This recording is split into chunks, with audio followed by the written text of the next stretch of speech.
Welcome to the Right Place podcast, where we learn with you how to navigate the world by building connections that matter, relationships that last, and businesses that thrive.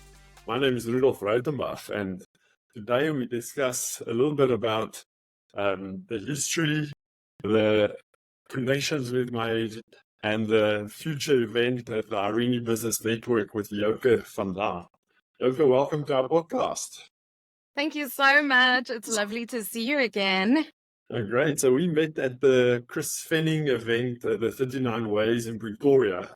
But before that, we actually had a quick Zoom call as well with Chris and myself and you and John. And we got acquainted through a person that actually lives in Australia that connected you and Chris. So, yeah, the world's very small. And what we discussed is that you're actually already connecting people, you're already networking and using your profile on LinkedIn very well as well to get into other people's sphere of influence. So before we go into a lot of that type of detail, maybe tell us a little bit about yourself, your background, where you're from, where you grew up, and so on. I come from Nelspruit originally. After my studies at the University of Pretoria, I was in the book industry for many years. So marketing textbooks for Oxford and Pearson publishers and feeling utterly unfulfilled that this was not the right place for me, if I could use your podcast name. And I think I was always on this mission of purpose finding. So when I attended a presentation skills course many years ago, working at the one company, there was this speaker that actually spoke about climbing Everest and some of the top summits in the world and coming back and then doing keynotes on endurance, self-discipline, resilience. And I was like, oh my goodness. What I loved when I was at high school was performing, and I was part of a drama club. So we performed about 3 to 4 musicals a year.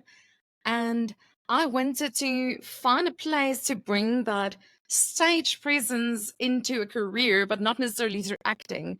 So actually finding the professional speaking industry and then training and coaching was a natural progression for me. And then many years through Toastmasters, I kind of honed my craft for 10 years. So a job was created for me through a mentor of mine who actually gave me opportunities to start training at Entrepreneur Magazine, the staff. So he knew, this is my goal, these are my skill sets. And he's like, why don't you just start using it? And after that, I went into full-time sales training at Auto Trader, and 7 years ago started Y Connect. So Y Connect is where I'm at the moment. That's my company, where I really create meaningful spaces for teams and leaders, empowering them for people to understand why they work at a company, to create a culture where people actually want to work well, and leaders that can be respected by their teams.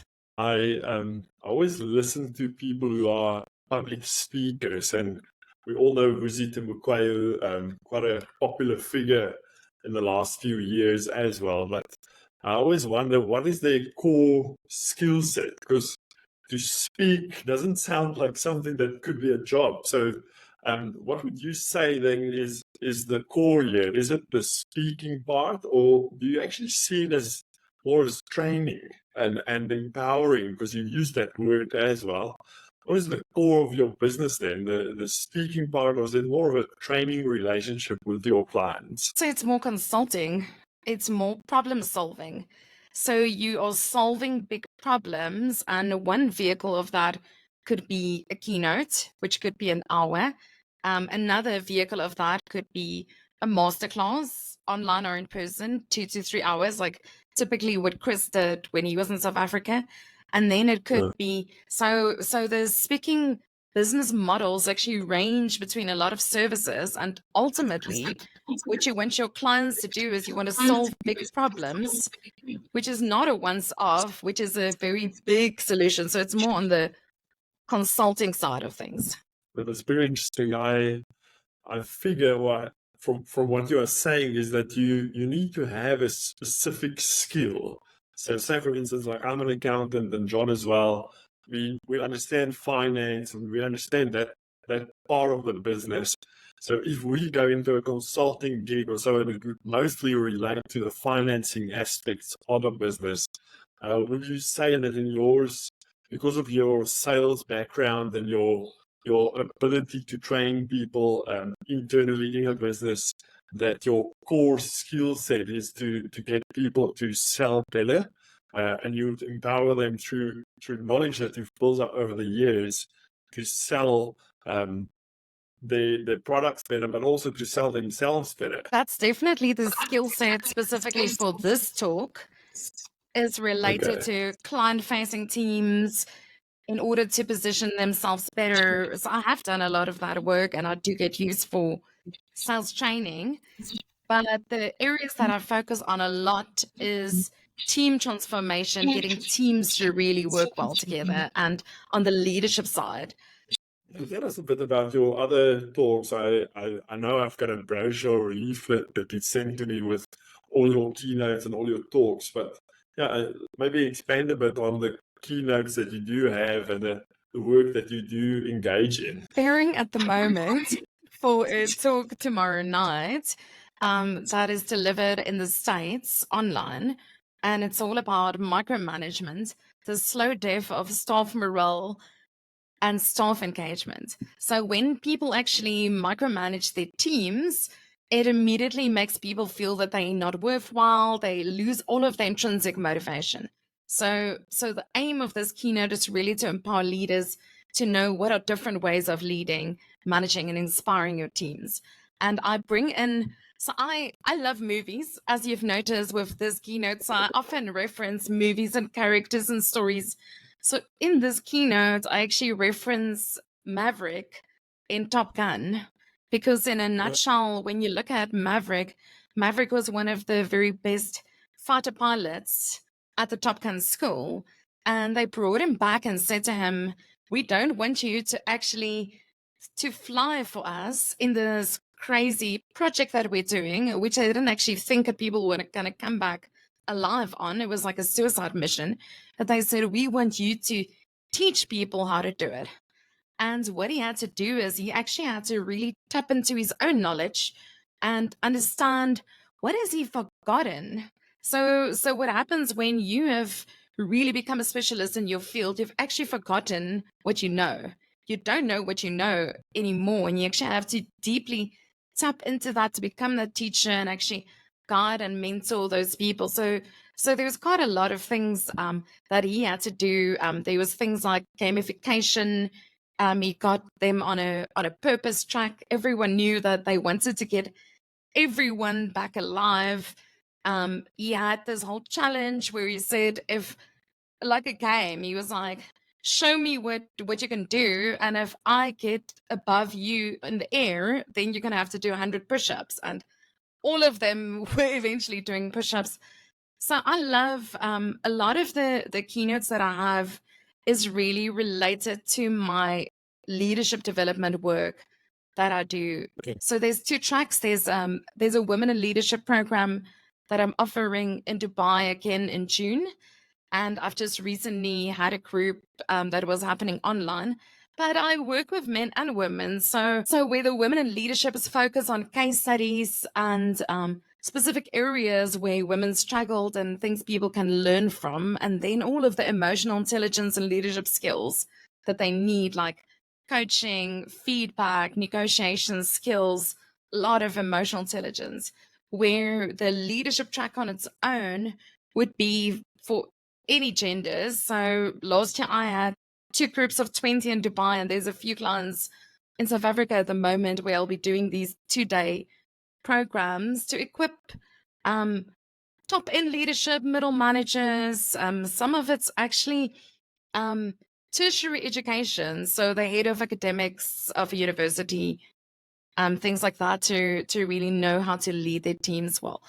But then the other area that I focus on, so that's probably more on the training side, but then keynotes also come out of that, is to do with like dealing with toxic teams. So I have a lot of companies that phone me and say, oh, our team is struggling. there's been a lot of disruption. So I'm sure you notice it a lot, Rudolf, where top-end auditing firms come in and then they're like, let's decentralize or let's centralize and let's cut on the numbers because it's a cost-cutting exercise, and suddenly, you lose a lot of staff, and now people struggle to find their flow, or brand new CEOs come in, people don't respect this person, and it's actually finding ways of helping that team find their flow. So some of it's also emotional intelligence related, but a lot of gamification and exercises to get the people to work together. So I have various keynotes. So this one that we're talking about now is more on the influence side. On the team side, I have things like how to make the horse thirsty. So that's all about how do you create a need with a client, but there's also one from a leadership point of view. Like, how do you get buy-in from your team? How do you make your team hungry, or thirsty to want to listen to you? So there's always the team side and the leadership side, or the influence side. I focus on all of those areas. Well, it's actually quite wide and widespread, different types of topics, although I can see the relationship between a lot of them, and that could potentially work all of these different aspects through at one client. That's exactly what happens. Yeah, and it generates more work for you, which is obviously the objective in the longer run as well. Solving more problems, Yeah, no, for sure. And I mean, it's easier, one perspective, it's easier to sell to an existing client than to a new one, because they've already experienced you, you're already in. So definitely better to have that backup or that second product available to the same client. That's what I call journeys. You sell a journey. You don't sell a once-off product. You sell a journey, and then there's group coaching, individual coaching. So a lot of people, you actually end up engaging with them over a period of time. And what I love of that, if we can throw the Chris Fenning example in there about stickiness, where he spoke about the forgetting curve.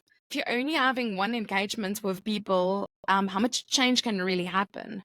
While if you are there consistently once a month or once a quarter, or there's other ways of them re-engaging and implementing the work, that's where you actually see major transformation, because people make those little changes, but they're not going to implement everything immediately after interacting with you. Good, you touched on Chris now, so I want to quickly take you back to the tour. I think it was in February this year, and we met you online, like I said earlier on, and then you attended the one session of the 39 Ways. But you also connected us with someone at the Public Speakers Association, and we got Chris to come and talk there for about 15 minutes at one of the events that the Public Speakers Association hosted also in February. So what's your takeaways from that tour? Did you enjoy it? Is it something that you would actually propose other people take part in if we can do that again? Oh, it was amazing. I really loved being in the workshop with Chris that half day that we had, because I found if you're sitting with a book, it's very two-dimensional, where the moment you actually have the person and they force you to do exercises, then you're actually doing something with it. Because I found myself, I was actually able to do a lot with what we did in the room with him. I went back on my notes and I could quickly implement a few things where my own intrinsic motivation is not so much to do all of the work that's in the book. And I think that's the value when you're actually spending time with the person in person, where you're making it very practical and you can actually apply the work.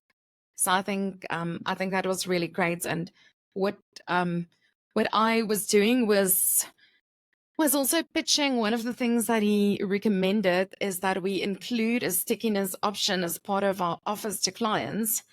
And I have clients that have gone for the highest level of proposal because I have done that. And as part of that, there's also a coaching framework that's offered, so the package I would have always done in a certain way, but now I've added the checklist and the value adds with a value so they can see there's no charge to them, but it's highly valuable. It's a lot of time on my side, but I can already see just starting to make some of those takeaway pieces. You can use them on your own social media. So you can actually Yeah. always multi-purpose whatever you do. So his work was really great. I think from a training provider perspective, it was amazing to get new tools and ideas, because I think very often as specialists, you can feel very alone. That's why we have the Professional Speakers Association, so that we can share business ideas and best practice. And I think it's always relevant to learn from the best, just like Chris. So thanks for bringing him. Yeah, perfect. I found from that specific workshop that a lot of those things, a video or a checklist or a self-assessment or so on, are so generic, and we all know it. We've all used it in the past, or we've all experienced it with someone else used it, and we were the recipient of it. But I never really thought about how to implement it, and I think that was the practical part for me, because a checklist is a checklist. We've all seen it. But now I've got a bit of a formula or a way to go and implement it for myself, and how to think about it. And it's almost a script to utilize and to just bring in my own content. And once I saw that, I found that it was so easy. And I would always wanted to kick myself to, why did I never do this before? Why haven't I ever implemented it? Because it is so simple. It literally took 5 minutes, and I had content and things available already. So definitely It's a amazing. different way of thinking that we never really thought about, that came to the fore there. And I think that helps you to just evaluate everything that you do in that way now, that you can see, listen, from this content, I can do a checklist, I can do a bit of a self-assessment, or I can get videos. And one last thing that I want to say, it sounds like I'm intermediate now, but that struck me is that we always use this type of content in the session and not necessarily after the session. So a lot So of times true. you'll have a self-assessment during the workshop, but nothing to take the guys back to the workshop afterwards to make them think about it. So I think that application is very practical, but also very, very much needed, in that we sometimes lose the plot because it's a one-stop thing, and we can do it a lot more in depth afterwards by just utilizing these tools. I want to Something let you on. funny.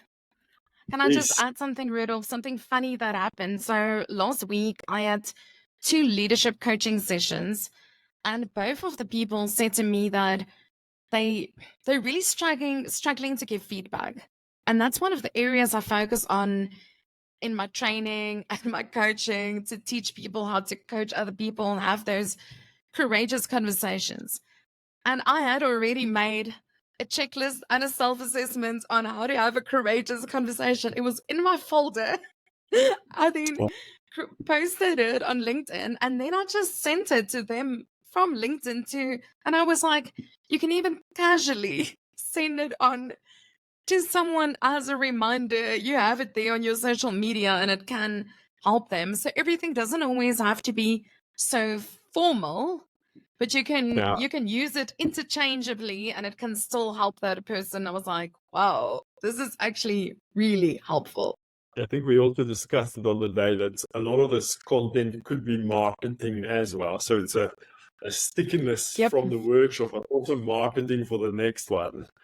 And it, not to brag, but real core knowledge, things that you actually utilize. And I think that helps the future user or the future client to understand already what's coming, but also that they can test whether or not it's something that they need and that they really want from this workshop that we're going to present to them, or the relationship that you are building. You know where these checklists actually come from? My sister told me this. There was lots of Boeing accidents many years ago, and what they actually did is they actually realized that the pilots weren't actually following, they were missing some of the steps. So they started Wow. implementing checklists for pilots in terms of all of the checks you need to go through. And like 98% of those errors and fatalities was cancelled out by just having a checklist. So that's quite profound, where can actually be really like a high level job, but having the checklist to make sure that all of the right things are happening. It's don't just trust your brain, rather make sure. So what is the PSA all about? What do you do there? And what has it done for you in the past? Because I know that you're quite a big proponent of theirs and you advocate for them quite a lot. On the leadership formally for about 3 years, and now I am an advisor to whoever is there, as well as presidents from the other chapters. Because what you very often see is that knowledge gets lost the moment someone else takes over. So you need to do proper handovers. And I think if you're part of an association, you might as well give insights and help as far as you can. So the Professional Speakers Association is really for people. There are different areas, but it's all about the business models of the speaking industry. So how do you make money out of speaking? And they have a whole blueprint. So all of the chapter events, the master classes have to focus on those areas. So one of the areas would be influence and sales and business models. There would be stagecraft, there would be voice. So all of the different areas that you focus on in the speaking industry is what it actually feeds and educates you to do. But the moment you actually get and become a member, people usually start off as associates. So anyone can be an associate. And then if you've earned money through speaking, training, and coaching, I think it's 200,000 a year or something like that, then you can be a professional member. So then you immediately become part of the Global Speakers Federation. So the Global Speakers Federation are actually the professional speaking bodies all over the world. So you then have access to those networks. So there you can then pitch to speak at their conferences. So there are two incredible individuals, Mike and Lundy Jack. I don't know if you've ever met them, Rudolf. They have they've got a company called Circle of Excellence, and Mike is the new incoming president for GSF, and he is shaking up the world. So they're actually from South Africa, but also doing lots of masterclasses and events to get people in the right place. So they are getting people to go to Bali to the Global Speakers Conference. So I would definitely say I think there are still a few tickets left for our conference, which is happening in 2 weeks' time. So depending on when the podcast goes live, would have an impact if you would still want to go. But I found you learn so much about the industry, and you can get referrals for other speakers that know you know, because people will refer business if they think you're good enough and you're not going to damage their brand. So you want to first make sure that someone is as good as they come across. You don't want to get burned. So that's really where the association helps a lot. I could see that it's quite like a family. It's very close knit, and people are very friendly and very eager to get each other introduced to different scenarios and so on. So I can see that it adds value in that specific environment quite a bit.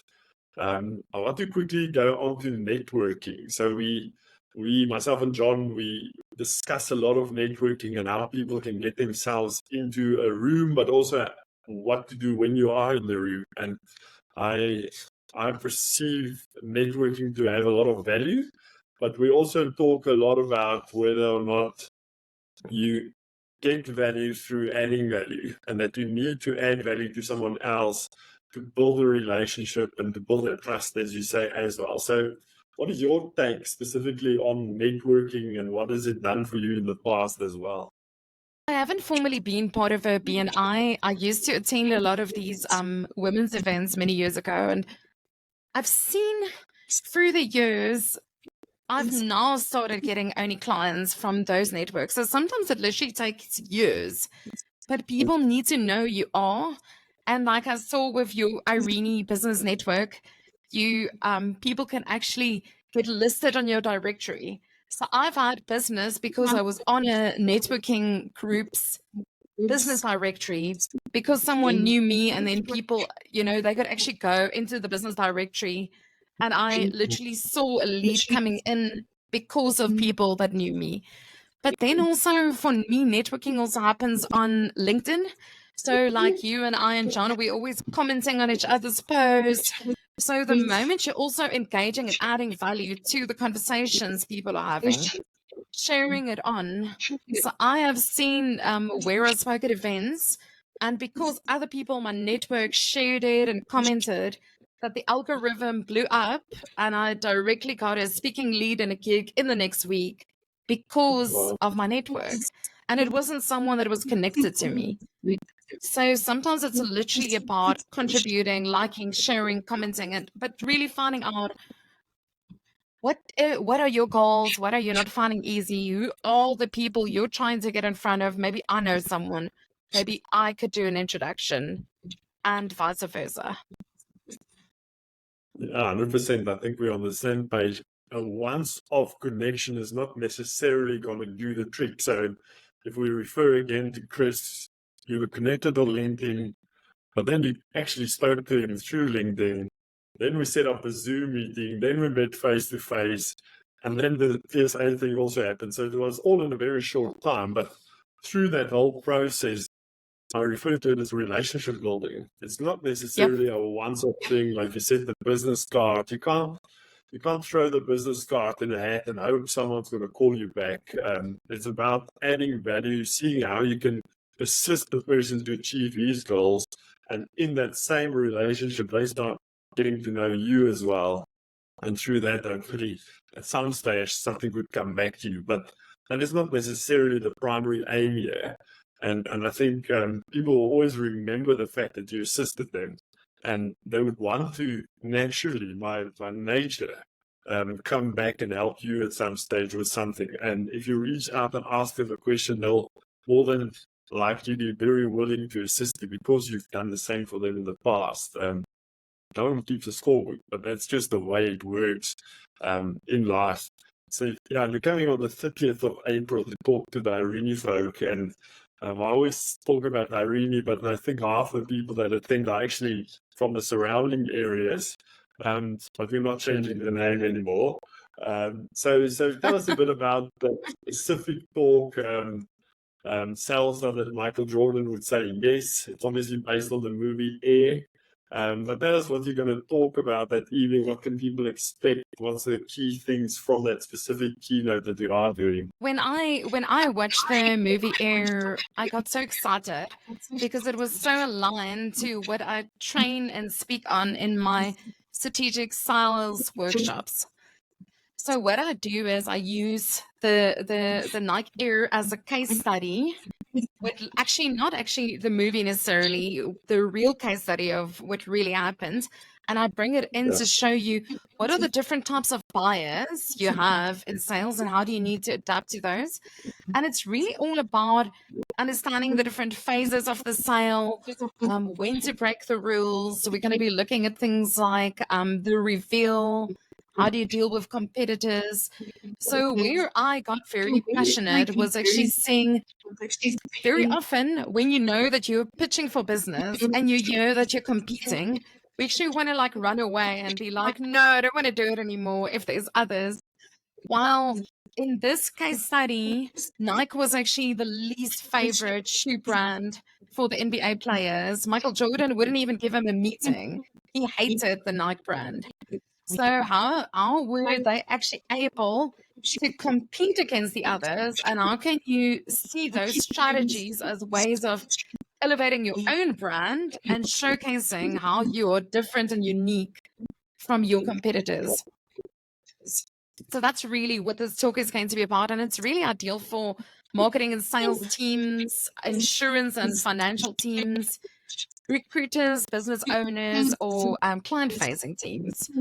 And so the talk in general is actually longer. So we'll only be doing a shortened version for this event, but I think it's still it's highly practical, and you can walk away and actually use it yourself in your own business.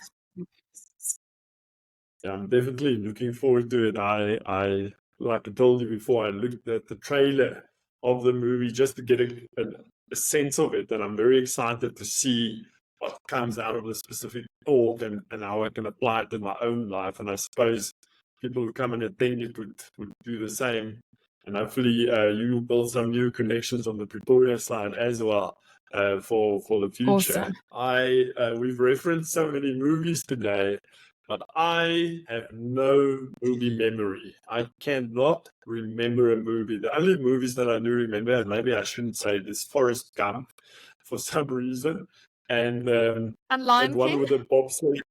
The Lion King, everyone. That was actually my first cinema movie in my life. But anyway, so those are the things that I remember. I'm not a movie person. I watch movies, but I cannot remember them. And I don't know how we're going to be friends after this conversation now because you're such a big movie fan. And I have no recollection of any movies. My wife always laughs at me and says, "But we watched this movie. Why do you want to watch it again?" I'm like, "I can't remember it." So I don't think I'll remember the talk There and the was no points that you made. stickiness for you, Rudolf. There was no stickiness Okay. for you.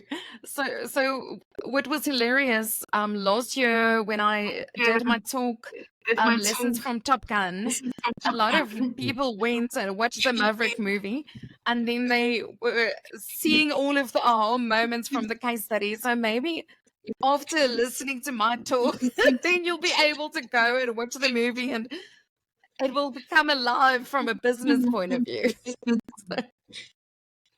Yeah, I should do it the other way around. I agree with you. Then I'll remember it. But yeah.